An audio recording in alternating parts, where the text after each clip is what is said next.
একটু আসতে বলতে পারো। রোহিত তিওয়ারি ইয়ে হয়েছে, ওয়ার্কিং প্রেসিডেন্ট হয়েছে ডিস্ট্রিক্টের, আর সায়ন ঘোষ যুব কংগ্রেসের টাউনের প্রেসিডেন্ট হয়েছে।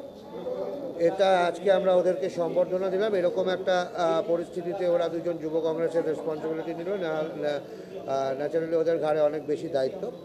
তারপরে যেটা হচ্ছে সেটা হচ্ছে যে পশ্চিমবঙ্গের সত্যিকারের ইস্যুগুলো চাপা পড়ে গেছে। কে বাইরে থেকে এসছে, কে স্থানীয়, এখান থেকে শুরু করে কে টাকা নিচ্ছে,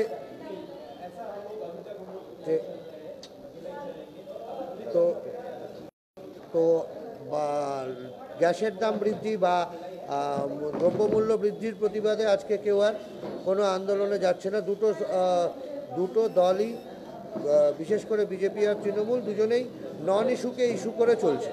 এই নন ইস্যুকে ইস্যু করে চলার বিরুদ্ধে কংগ্রেসের আজকের শুরু করেছে বাজারে বাজারে কংগ্রেস প্রতিটা বাজারে গিয়ে স্ট্রিট কর্নারিং করছে এবং আগামী 9 তারিখে প্রতিটা সাব ডিভিশন এবং ব্লকে ডেপুটেশন দেবে দ্রব্যমূল্য বৃদ্ধির প্রতিবাদে, এবং এখান থেকেই শুরু। আরেকটা যে কথা ছিল, 3.5 বছর পর বিমল গুরুং যে কালকে শিলিগুড়িতে সভা করবে, ঠিক আছে, তো সেটা নিয়ে কি বলবেন?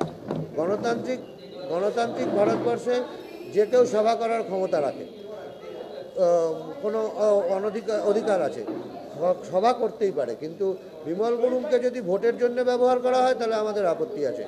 পাহাড় এবং সমতলের ঐক্য বিঘ্নিত করতে যদি ব্যবহার করা হয় তাহলে আমাদের আপত্তি আছে। সভা যে কেউ করতে পারে, সে যে কাউকে সমর্থন করতে পারে, তাতে আমাদের কোনো প্রবলেম নেই, কিন্তু প্রবলেম একটাই, সেটা হচ্ছে যেন আবার সমতল এবং পাহাড়ের এই ঝামেলা বা পাহাড় যেন অশান্ত না হয়। মানে বিমল গুরুংপন্থী তো পরিষ্কার বলছে এবার যে আমাদের ইস্যু থাকবে সেটা গোর্খাল্যান্ড নিয়ে থাকবে।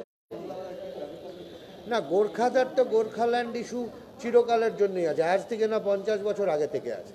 সেই ইস্যুতে আন্দোলন কেউ করতেই পারে। তেলেঙ্গানাও অনেকদিন আন্দোলন করেছে, বিদর্ভ নিয়ে এখনও আন্দোলন হয়, কিন্তু আন্দোলনের সাথে অশান্তি এ দুটো মেলে না।